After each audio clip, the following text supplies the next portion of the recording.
Episode 1. Episode 1. My name is Jay Cruz. I'm Austin Tokar.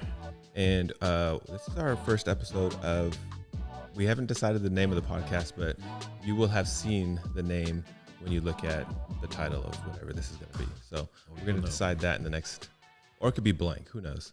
We'll leave it blank. We'll leave it open to interpretation. So I think to start off the podcast, we're going to kind of talk about our backgrounds. Well, who we are. First of all, I'm 42 years old. This is my brother, Austin. We've known each other our whole lives. Most of our lives. And to be honest, growing up, because of our age difference, I don't think we hung out very much. We didn't hang out really at all. No, not at all. It was mostly me and Ryan, you know. What about Ruben? You were gone as soon as I was 5. You were out of the house. What about Ruben? You didn't hang out with Ruben? Didn't I say Ruben? What did I say? You said me and Ryan. Oh, man. Wait, let me get a sip of this coffee. I'm falling behind. Okay, so to give a little bit more background, I'm the oldest brother. We have 2 older sisters, and there's Ryan, who's 2 years younger than me, Ruben, who's 2 years younger than him, and then Austin, who's 13 years younger than me. So that's the span between us. And so, like I said, we barely hung out with each other growing up. He says when he was 5, I was gone. So I moved to Georgia, and he was still in Monterey. No, I think you were in Long Beach at that time. Oh, I was in Long Beach. Or Albuquerque. Oh, I was in Albuquerque. One of those. You moved a lot of places. I have a lot of places. Actually, one of the memories I have, like, of us growing up, probably one of the only ones, is I was driving you to school. You went to, what was that Christian school, Monterey Bay Christian School? Monterey Bay Christian. I don't know whether you remember this or not, but you were being a total brat that morning, and I was driving, and you were saying something, and I started yelling at you, like I was like super upset, and I started yelling at you. And then sounds right. Yeah, and then the car caught a flat tire. Do you remember this? The flat tire? I got a flat tire while driving you, and then you were like, "See, that's what happens when you're like something like that's what happens when you're like talk like all that mess to me or whatever." I got a flat tire. I remember using Jesus a lot. And I was like, "See, God's judging you right now." So, anyways, just thinking right now, that's probably there's a lot of other occasions where we hung out that were like shorter and where we actually interacted with each other, but that was like one of the things that I remember as like an adult. I was 19-ish or something like that, and you were in like 3rd grade, and just taking you to school. I didn't cuss you out or anything, but I was definitely yelling at you and just getting a flat tires. It was just like the ultimate like payback of, hey, yeah, that's why you shouldn't be doing that to your younger brother. I think that's my job as the younger brother, to annoy the older ones, you know. It's like on a daily basis, I'm the special one. I'm the youngest. I have the parents' attention. I mean, it's true. We have people come in, like the setting that you guys see right now. If you're watching this on YouTube, is my gym, and everybody that comes over, I can tell what child they are based upon how loud or quiet they are. And all the youngest ones, like if they're the youngest child, they're always really quiet. They're not like really outspoken. And then the super outspoken ones are usually either the middle child or the older child, because they're trying to like vie for attention and stuff. But the younger ones, they don't care. I don't know, man. You got to lump those only childs in there. They don't talk a lot.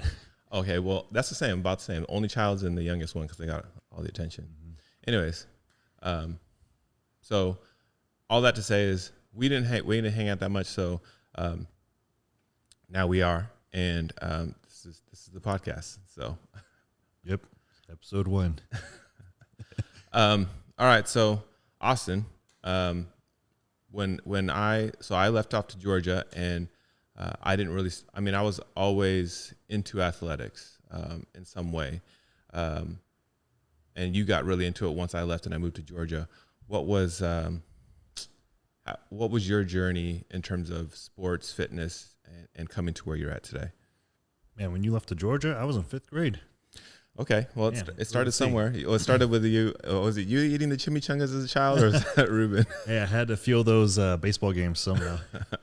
Me and Ruben both. I think he taught me to get some chimichangas in there. Except I would have 2 and he would have 1 every hour. Oh man, I have to find a picture and throw it up for you guys of what Austin looked like when he was a little kid. No, it'll pop up right here. Yeah, we'll put it somewhere right here. But yeah, I think I never wanted to do anything. I wanted to play video games, stay at home. I guess I would play in the woods sometimes in the backyard, but I wasn't really an active child unless it was wreaking havoc on my older brothers or sisters. I think my dad forced me to go to baseball practice when I was in fourth grade. I hated that because you meet a lot of strange people out there, especially when you're kind of like a antisocial kid a little bit when it comes to other families. I was always kind of shy, but once I built that familiarity with you, I would hang out with you a lot and be very open. But yeah, new things for me was a very hard thing. But back to the topic.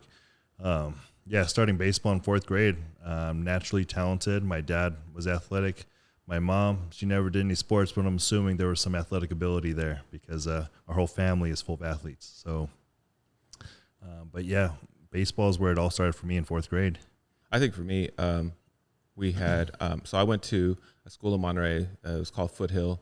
And I don't know whether other schools had this thing going on, but we had an Olympics that we did. And so every single grade did athletic things against other people. So we had like a jump rope. We had a 50-yard dash.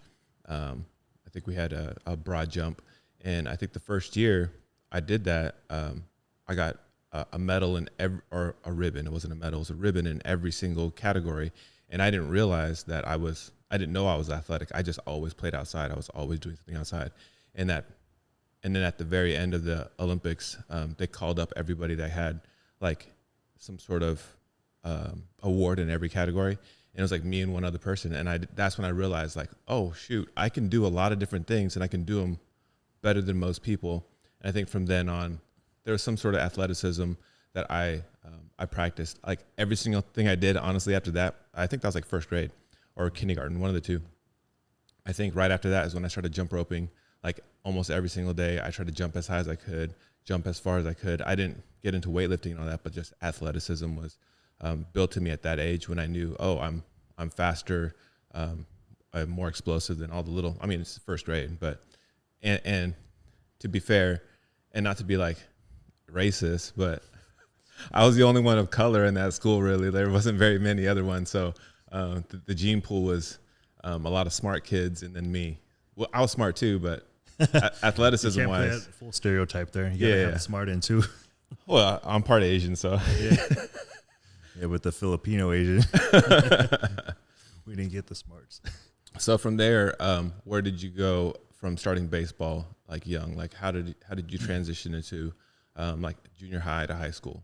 I think baseball is my natural talent. Like that's what I was really good at, and I could have went a lot farther with it if I had just put the effort in. But as you get older, you start getting a little more receptive to how other people look at you, right? So you're always worried. You get that peer pressure on you. So football became a thing for me once I got to high school, because all middle school, mostly elementary school, that was all baseball. But once high school hit, football was a thing. Like everyone wanted to play football, right? So again, that was another hard thing for me. I had to go in there, and I looked at all these other kids my age, and I'm like, man, I don't know if I fit in here, because the school I used to go to was a little bit more inclusive with some brown people, some black people, right? Now this new school I went to is mostly white people, right? So I had never went to an environment where it's mostly white people, unless it was church. There's always white people at church.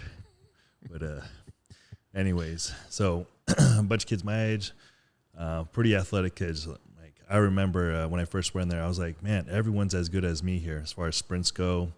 Long distance running, being able to jump far, everyone's was around my talent level, so I didn't feel special anymore, right? But at that point, it was about who trained harder, right? And that whole class group, and this is what I remember most, that everyone loved to train.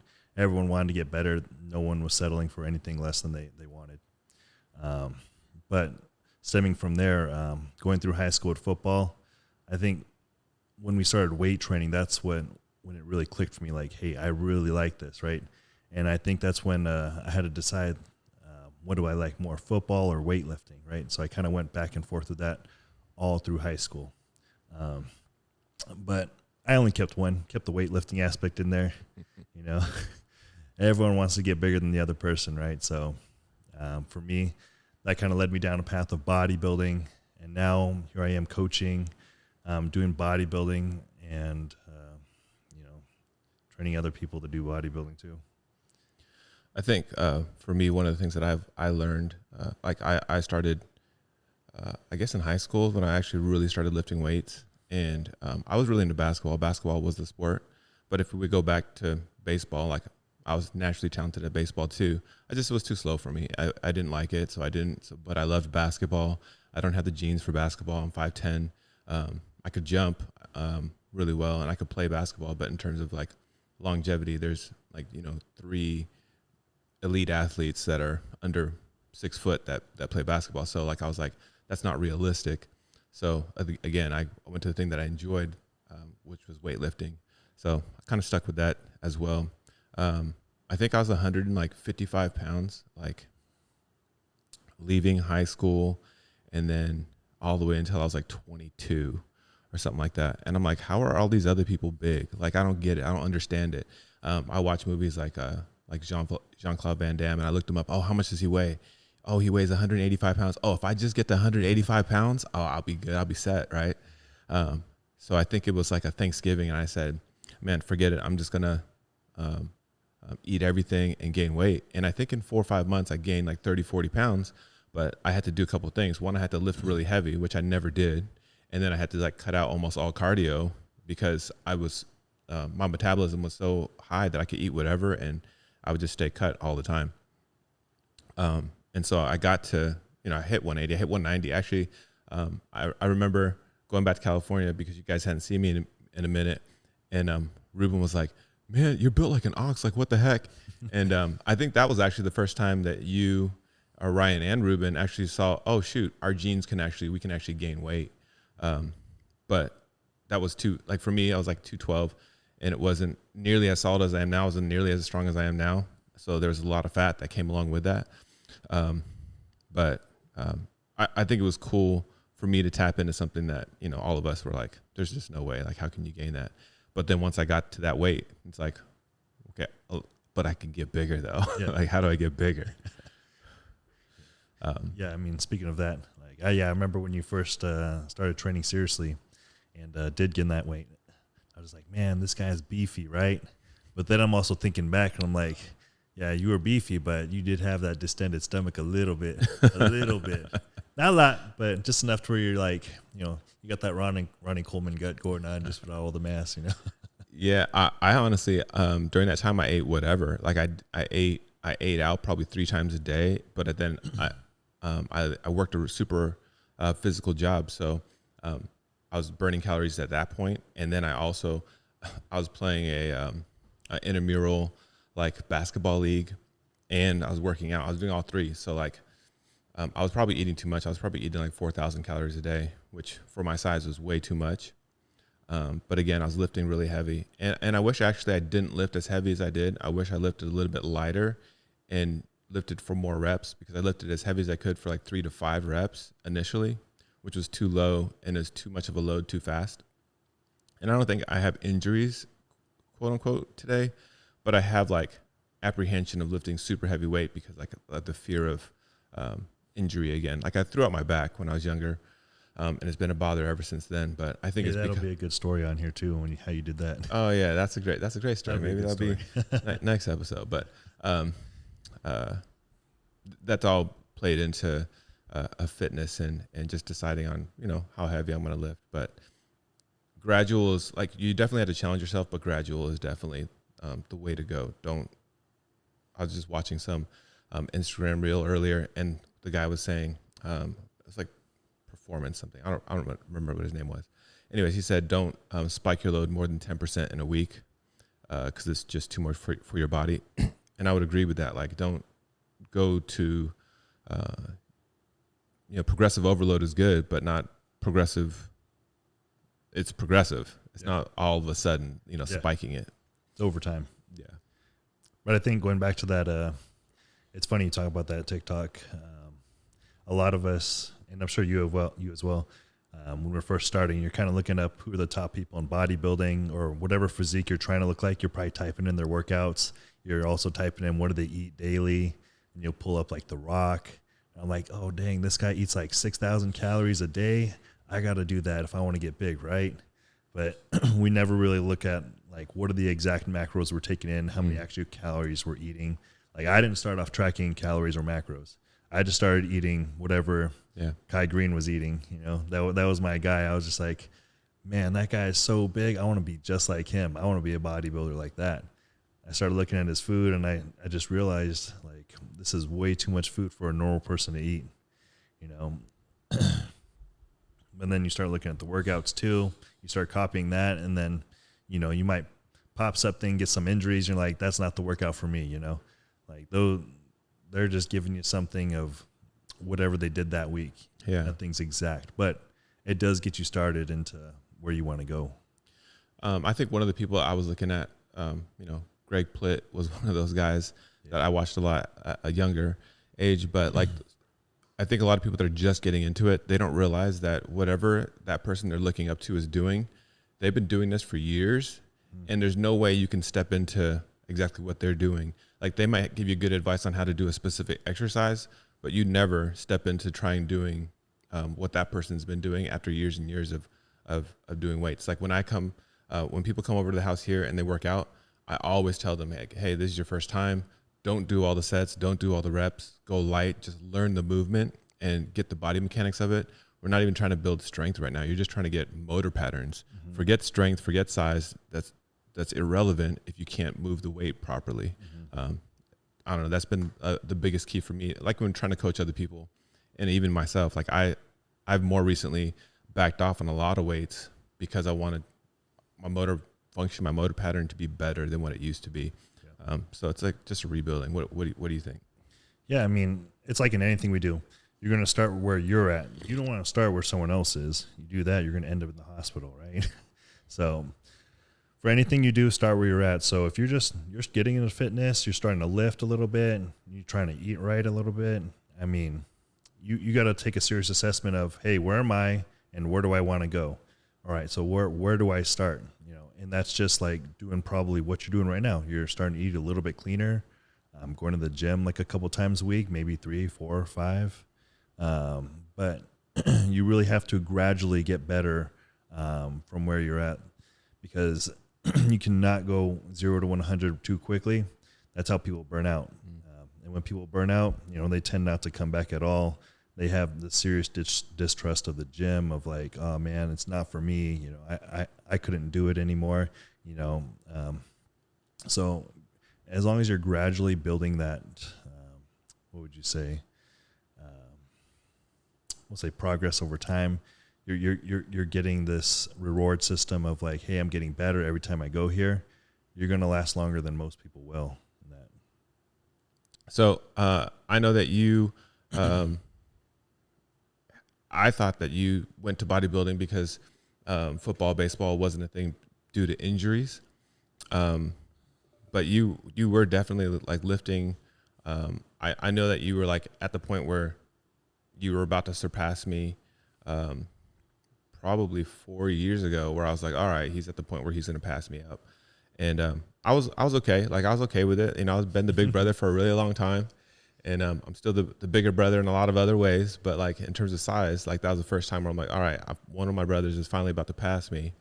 And I know that you had just jumped on with Justin with coaching or with being coached for the first time. Yeah. What do you think the difference is? Like, what's the value in having a coach from where you were just lifting kind of like whatever you thought and whatever you saw on the internet to now having somebody like guide you? Like, what was the difference and what made you decide to go with a coach? So look, like I by that time I had already, you know, gotten detailed into bodybuilding and doing my own fitness stuff. What age were you at that time? So I really got to think about this for a second. I think I was 26, 25, right around there. When I had already, you know, been tracking macros, calories, I was doing the thing all myself, doing some bodybuilding. But with that, it's kind of like, when you don't have that accountability to someone else, you're kind of here and there with things. So I wanted to get into fasting. I wanted to do carnivore. I wanted to cut down really lean. I wanted to bulk up really big. There wasn't any regimen to what I was doing, you know?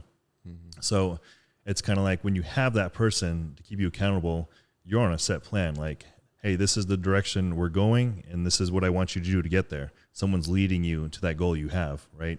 So competing was never my goal. When I hired Justin, it was to have like a regimen to be on, someone that can take me somewhere I haven't been before.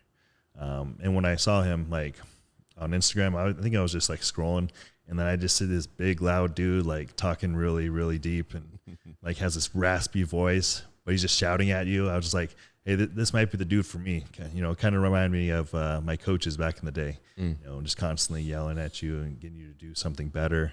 But he's a really funny guy, man, but he's a natural born leader too. But yeah, I needed someone to guide me and hold me accountable for what I wanted to do.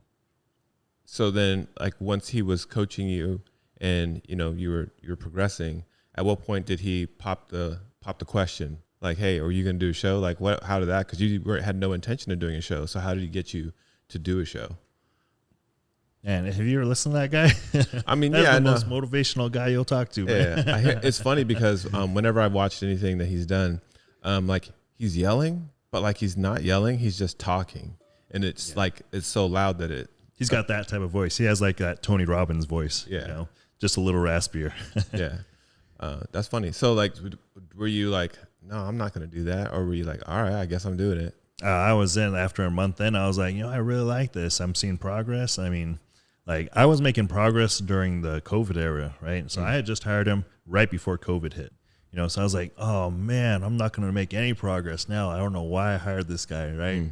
But this dude stayed on me that whole time, and he made sure that things were going well, things were progressing, and he does that for all his clients, right? So I think that's when I really knew, like, hey, this guy can really take me where I want to go. So for me at the time, it was just like, hey, I want to get shredded, lean, and then when I saw his competitors compete when they actually opened shows again during COVID, I was like, wow, I think I do want to do this because that's the look I was going for. So I was like, I might as well just do it, you know. So I think just a random check-in, I was like, hey, can we do a show sometime? And he's like, yeah, I'm down. Let's do it. And 6 months later, I think I did a show in San Diego, and that was the leanest I had ever been at that point in my life. Definitely hard to get there, but man, that was good.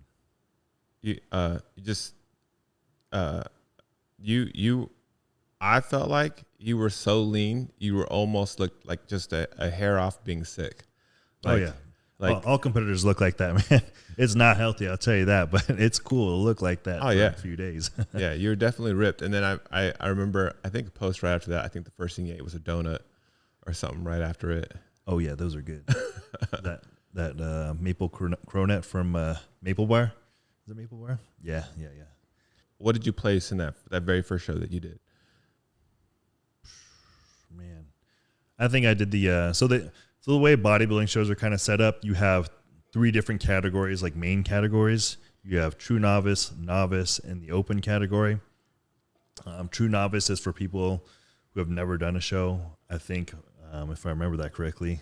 Novice is for people who haven't placed first or through top 5. And then open is the one where, you know, pretty much everyone does it. You know, everyone's trying to get that national qualification to become a pro eventually.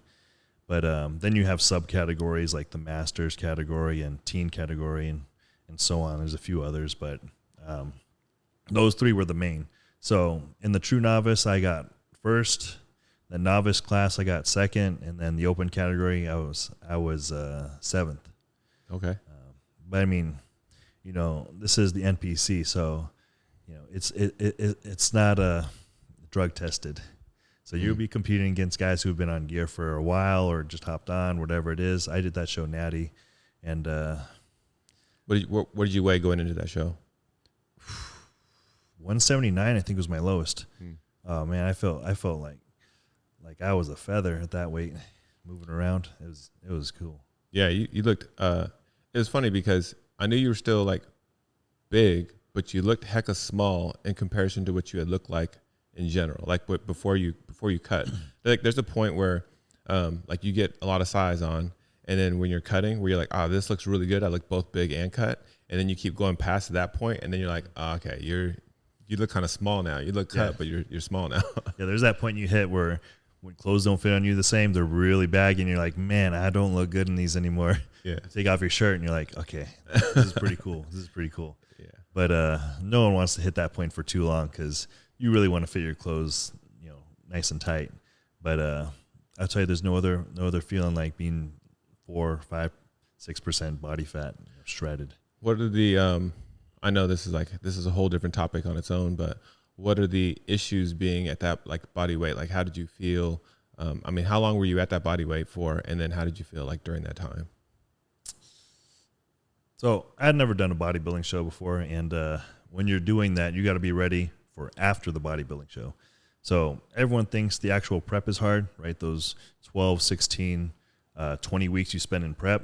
I mean, they're hard, don't get me wrong, but it's the rebound phase that's much harder. So at that point, you're trying to control what you're eating, but you've been in a deficit for so long. Your body just wants to eat everything to bring you back up in body fat because it doesn't want to stay that lean. It thinks it's dying, right? So you're trying to eat as much as you can, even take in a lot more fluid than you normally take in, just to get that body fat back on and then have some sort of weight gain after the show. So I didn't really consider this too much. Justin obviously told me, hey, you got to control your eating right after the show. But I was like, oh, yeah, I will. And what do you know? I had like 6 different cheat meals the day after the show. Dang, in one day? Yep. I think I blew up 20 good pounds. Oh, shoot. Well, if Justin sees this, don't mind that. This is in the past. It doesn't matter. Yeah, it doesn't matter. I've learned from it, right? Okay. And then you did, so then you eventually did another show. How much longer after that was that? Like, what was the space between the 2 shows? Oh, man. I think it was it was only 10 months, I think. Oh, wow. Yeah. So November 2020 to August 2021. What did you come in at? What weight did you come in at, and what body fat were you at for that one? I mean, it's hard to tell body fat, but usually you're somewhere in between 4, 5, and 6%. Okay. I was pretty stinking peeled for both shows. And I know everyone says that, and they're like, oh, I was shredded when I got on stage, but no, I really mean I was like national quality shredded. Yeah. Yeah. So you can see striations in the glutes, the hamstrings, lower back. You have all the detail there, and that's how you know on guys like you're pretty stinking peeled. Yeah, I'll find pictures of that too, and I'll put them in this area and show you. I mean, I was impressed. I was like, I don't think we could do that. I mean, to be honest, I've never been there. My lowest has probably been like 10%, but I'm never at that point where I wanted to do further. I started like even just lightweight dieting, and it's not me, man. Like I could 10%'s the feel good range though. Like yeah. You can maintain that and feel good year round, right? Yeah, 10% was good. Anytime I try to go lower than that, like I just would get immediately hungry, and like just it was too much for me. I like 12% personally because I feel like that's like my peak where I can still do things. I'm really strong at that point, but I'm also still look fine. Yeah. I'll probably say I'm like at 14 right now. I want to cut down a little bit, but not really though, because I'm gaining. So I went from I'm 207. You're 246 right now. 246. Actually. So yeah. He's 40 pounds. He's got 40 pounds on me and about an inch on me. So he's the bigger brother at this point. Yeah, I mean like 10, 12% is good. Like I don't think there's really any point going above 15%. That's when you're accruing a little bit too much body fat that's not essential. You don't really need to lose your shape. Yeah. Well, again, we're talking about more in bodybuilding specifics. Like you can do whatever the heck you want if your lifestyle, you want to go about your day eating whatever and then just lift on the other end. That's totally fine. But I mean, if you're trying to maintain a really nice and tight physique, there's no reason to go above 15% body fat. And you'll know, like, you'll be able to tell, like, hey, man, I'm pretty over the line right now, or not. Yeah, and kind of just preface what Austin said.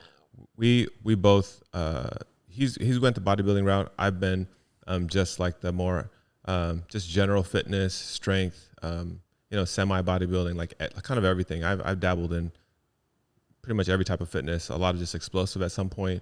I did CrossFit for a little bit. I got injured doing CrossFit. So I stopped doing CrossFit. And and then went to bodybuilding, went to powerlifting. I did, I've done everything, and I enjoy all of the things. That's the thing, though. Like what Austin said, do whatever the heck you want. I just do whatever the heck I want. Sometimes I feel like, oh, I just want to do my bench squat deadlift a little bit better, so I concentrate on that. Sometimes I want to just, I see like, my biceps lagging, so I'm going to do that. So like, I'll stay on one thing for at least 6 months to at least improve whatever it is.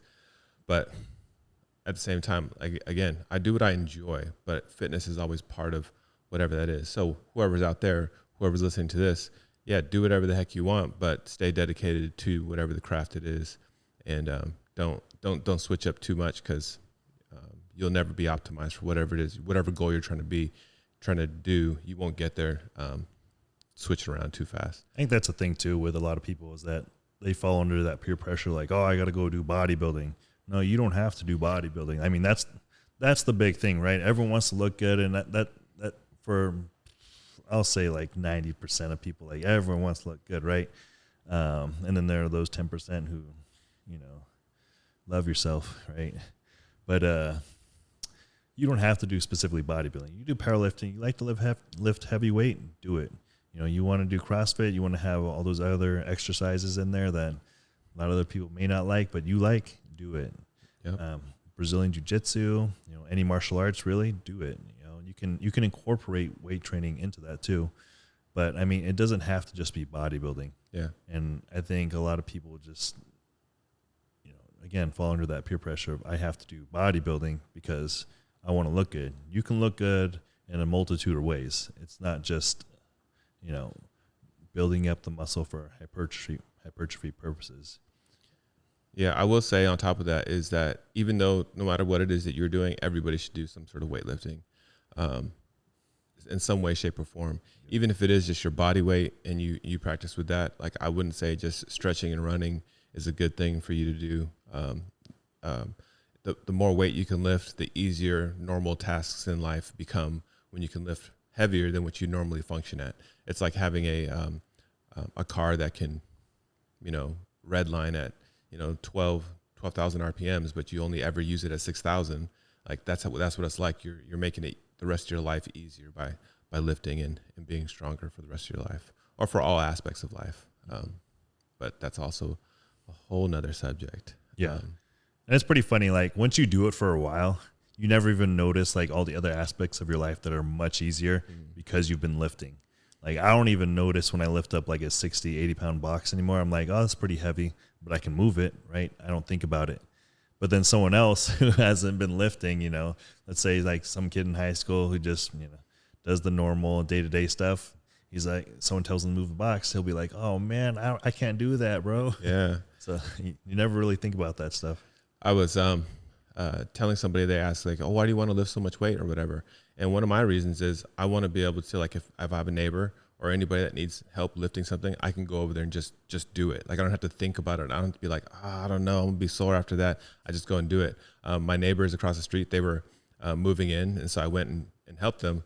And they had a couple of guys helping them too. And then once we jumped in and started helping them, they just sat back and didn't do anything. And one of them was like, oh, you're getting your workout in for the day, huh? And I, people always say that to people that work out. They always say, oh, you're getting your workout. No. This is just like a random normal task. You, dude. I'm still going to work out later. Then they're all impressed. They're like, oh man, well, I could never do that. Yeah. Well, anyways, finish up over there while you got it. Yeah. And that's the thing. There's a lot of things that people can do, but they limit themselves with that statement that you just said. Oh, I could never do that. Oh, well, there's things that I do now in the gym that I'm like, there's no way. There's no way I would ever do that unless I consistently, progressive overload, try different things and harder things to the point to where I'm at today. Like, you're never going to get anywhere if you have an attitude of you can't do something. You got to start somewhere, even if it is at the bottom, even if it is with unideal genes. You got to use what you got and do what you can with it. It's funny when you'll see this all the time on TikTok, Instagram, everything where you can see everything on there, right? So I was just scrolling Instagram yesterday, and then I happened to come across one of these house builders pages, and it was a really nice house in Utah, right? It was like 8,000 square feet, unnecessary amount of room in that. It's like 8 bedrooms, and I was like, well, what is this for? Some sort of compound. But anyways, I look through the comments and I just see like the first 5 are like, oh man, I'll never have that in my life. It sucks watching this. It's also cool, but yeah, I'll just never have that. But it's like you're setting yourself up for a failure there, right? Like you're telling yourself you'll never have this, and you probably never will at that point because you're telling yourself already like I'm never gonna have this, right? And then I think that goes back to fitness. Is like a lot of people look at the big bodybuilders or the super shredded guys in the magazines, and they're like, oh, I'll never have that. You know, you already set yourself up for the loss, like before you even started. So you lost my train of thought right there. Well, I'll tell you this much. So Austin and myself physically, we're both testament to somebody that doesn't have, I mean, we have good genes, like in general, athletic genes, but I wouldn't say that we have genes that can gain weight. Like we actually had to like intentionally lift and eat a certain weight in order to gain weight. We had to do things to do that. And so like for that kid that's out there, maybe you're 15, 16 years old and you're like, oh, I'll never do that. Well, we were there at some point. And I mean, Austin's at a weight that I'm like, oh, there's no way I could do that. But I could. I just don't like to eat, to be honest. I could, but I'm not an eater. You don't want to be at this weight though. No, I don't. When I was at 215, man, I felt too heavy when I would run. I felt like I was cracking the pavement when I was running on the pavement. It just felt like doo, doo, doo. It didn't feel graceful at all. I think right now I'm still just a little bit too heavy, but I don't know. I like it. I still want to be graceful. But and what you were saying about the house in Utah, it's funny. You're like saying 8,000 square feet, is a copious amount of space. I'm like, well, my house between the two buildings is about 9,000 square feet. Hey, but this is a compound. You got a gym here. So. Yeah. So it is possible. And I'll tell you, as a kid, there's no way that I'd ever dream to have everything that's here. A home gym like I do have, a basketball court indoors, a room technically for each one of my kids. Where when I was growing up, I would share a room with both Ryan and Ruben. We all three were in our own room, and he was in his own like little loft room. Yeah, but you didn't want that loft. The one thing I remember that loft is that I rolled off that little 5-foot drop when I was asleep, and I woke up just like screaming. I was like, what happened? He basically lived like on a little shelf. Basically, he lived on a shelf, bro. Yeah. It was like a 5 by 10 shelf is what his room was in. My parents probably like, oh, we'll save money by just putting him in here in this closet. Because realistically, that was also a closet. It was a closet. Like they had all their clothes in there just hanging up and everything and just storage. Yeah. And I was like, huh. But you don't think about that as a kid. You're just like, oh, this is a cool room. Well, I mean, you were so little at the time. That amount of space seems like it's big and it's your own space. So like, yeah, it was your own place. But like everything's big when you're a kid, man. I remember that. I was like my own little world in there. Yeah. So all that to say is like, hey, like anybody that's out there, like anything is possible, but you have to go after and get it. You can't sit on your hands. It's not going to come to you. You got to do some sort of work to get there. And it's going to be hard, but once you're there, it's no longer hard. You're like, you look back and you're like, oh shoot, I'm here. And I have no idea how I got here. I worked to get here, but it wasn't as hard as I thought it was going to be. The daily grind is, but once you get there, you don't remember the really hard sessions of working out. You don't really remember stuffing your face with food when it didn't feel good anymore because you just had to put the weight on. You don't remember any of that stuff, but you do remember you experience the results of it in the present day though. And so that's the reward. And I think this is so cliche, but you got to be there in every single moment because, I mean, bodybuilding in itself is monotonous, right? So you're kind of just repeating the same pattern day after day after day. But like, again, you don't really think about that, after a year's time and you've gained the 20 plus pounds in that period of time. You don't think about like, oh, I just ate all that food and that's all I can remember. No, you don't think about that. You think about like, oh shoot, I gained this 20 pounds that I wanted to put on over this year. This is crazy, right? So it's just like you appreciate the stuff you're doing in that daily moment when you look at it in the long term of things. How would you say being a father affected your training? Oh, well, so for me, start off from Georgia when you first had Tristan. So I remember that was a different time for you. When I first had Tristan, so I started actually like lifting weights when I was 17, 18. And Dad had that like multi-system in the garage that had kind of like you could do everything on it. And I used to use that all the time. I was the only one that really used it. I think he used it some, but I'm pretty sure I'm the only one that was really consistent on it. Yeah. But I still, again, it was a Bowflex, right? No, it wasn't a Bowflex. It was like a multi-system thing from Costco. It had like a Bowflex knockoff. Yeah, but it had a leg press on it too, though, like a sitting leg press or like a leg press.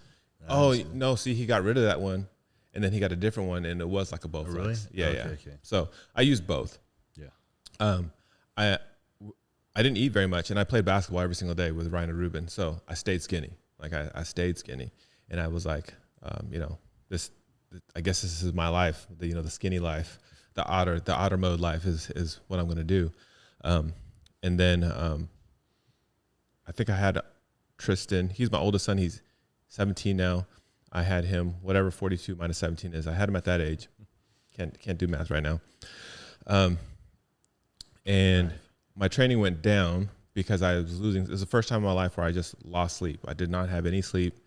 And I stopped training a little bit. I also got into video games at the same time. So like that's when Call of Duty, I think it was Modern Warfare 4, or Call of Duty 4 was out. And so that was the first time I started playing online games, and I had him at the same time. So like I did everything because Julie, she couldn't help him, or because she had got a C-section, so she couldn't do anything. So I was doing all the stuff at night. I was going to work, and during the day, like she just made do. But I was doing everything. So because of my lack of sleep, training was just like out of the question. So that was almost the whole first year of his life. Mm-hmm. It's when my first daughter, Riley, she was born, is when I was like, okay, when guys come around, I got to be some sort of imposing character so that, they question, their motives of like, oh man, is this really worth it? Do I really want to, I gotta, do everything right if I'm going to try and be with her, because her dad will kill me. So I said, that's what I had to be that, I had to look the part. Yeah, I had to look the part.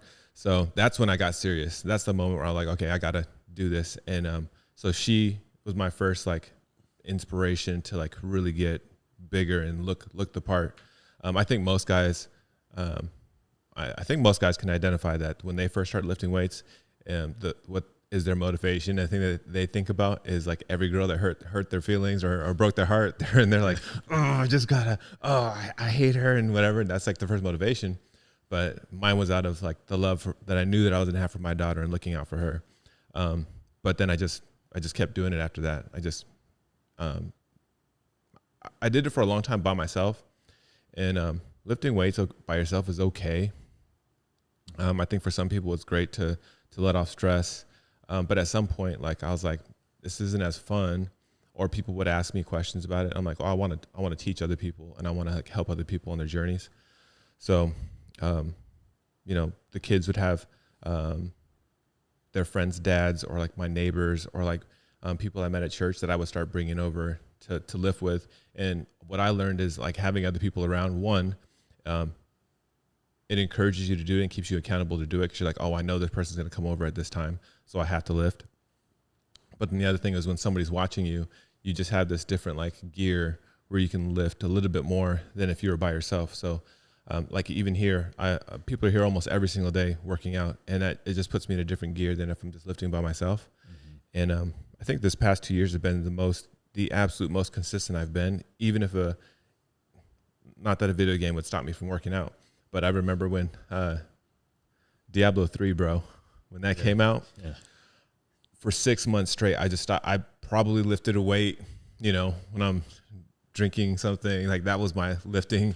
I didn't lift not one weight for like 6 months. And I went to work one day, and one of the guys was like, hey, you okay? You doing okay? And I was like, yeah, why? And he like, squeezed my arm. He's like, I just checking up on you. It's like, dang.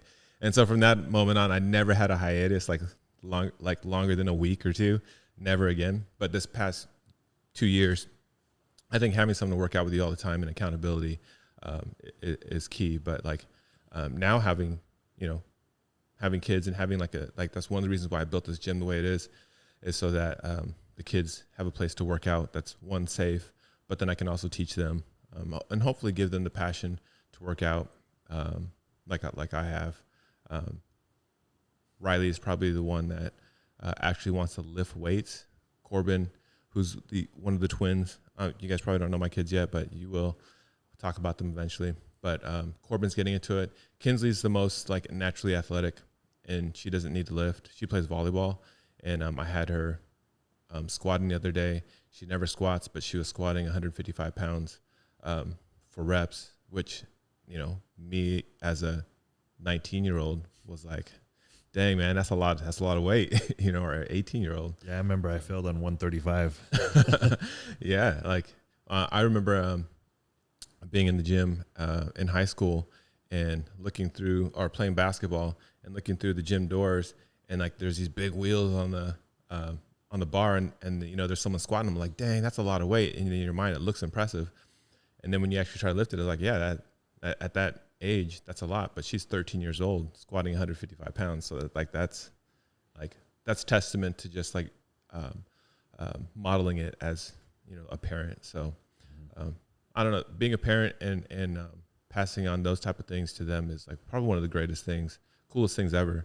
And especially seeing them actually get strong, and like when the kids have like lines in their bicep or their tricep, they get all like proud of that. But I don't know. I think that's how it's positively impacted my weight training. I don't ever want to be a dad that they, you know, when a kid says, "Oh, my dad could beat up your dad," even though I would never fight anybody, I'm just not that type of person.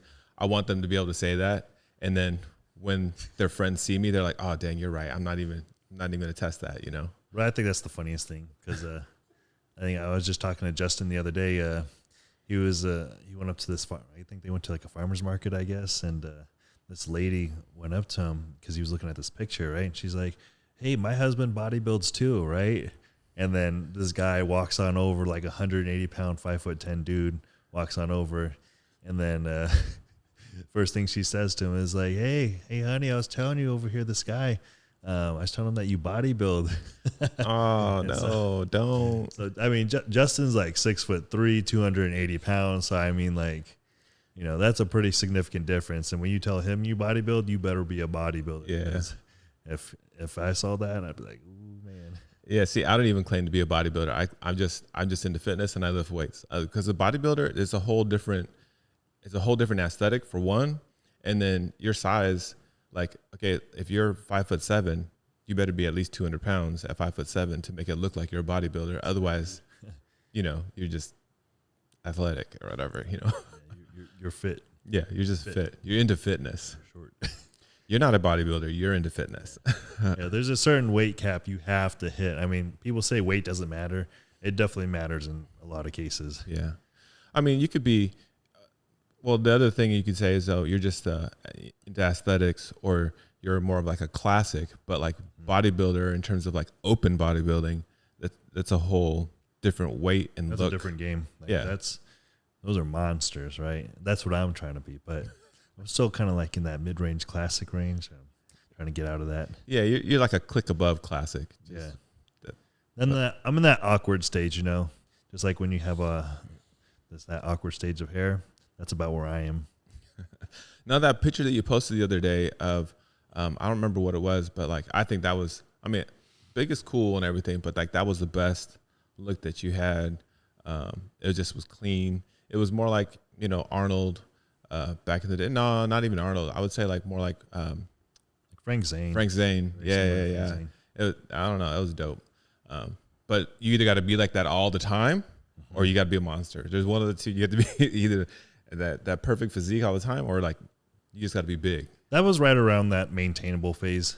Yeah. I mean, that wasn't too far gone to where I was like just completely depleted and just shredded. I was about, you know, 12% body fat there. So I think that was maintainable. And I really like that look. Hopefully bring something similar with just more weight. Yeah. At what point do you think that you will, like, is there a level that you're like, okay, I attained it, now let me go to a more of a cheaper version, because eating as much as you need to maintain 240 plus is stupid, because I know what I eat, and I think I eat a lot, but to maintain, you know, 40, 50 more pounds of body weight is just stupid. I think it all comes back to health concerns, right? So you realistically, when you have a goal, there's always going to be something better on the tail end of it. You're like, okay, I want to get a little bit bigger now, a little bit bigger, a little bit bigger. I think that's always what happens once you hit that certain goal you had. So like right now, I would want to be around 220, 225, like completely peeled, 4% body fat. If I could do that, it'd be awesome. But once I hit that, I'm going to be like, oh, I want to hit that 235 point, 240 point at that 4, 5, 6% body fat.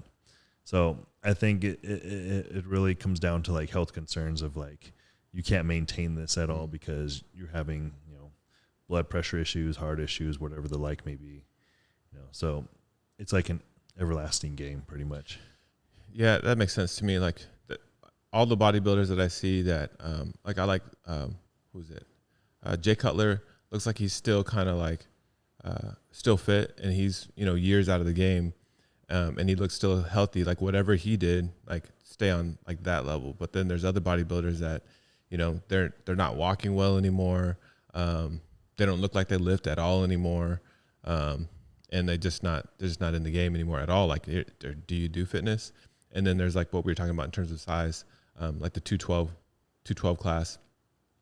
And they're all, like 5'6", 5'5", like really short. But you look at them online, you're like, oh man, that dude's like probably like 6 foot something. No man, at 212, you can't be over like 5'2". Nope. And put that kind of weight to be as big as you need to be. Yeah. I mean, look at Sean Clarita. What is that guy, 5 foot? And he's like, I think his recent post was 202 pounds, like blown up. This guy hits the stage at like 176, 180 maybe this year. So, and a lot of those guys have done pretty well, like those big names, Jay Cutler, Dorian Yates, Arnold.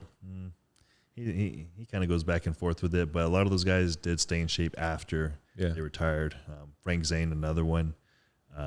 They did pretty well with their physique, I'd say, for what it is. Especially when you consider, like, okay, let's go back to Jay Cutler. That guy was, 240, 255 pounds, I think, on stage.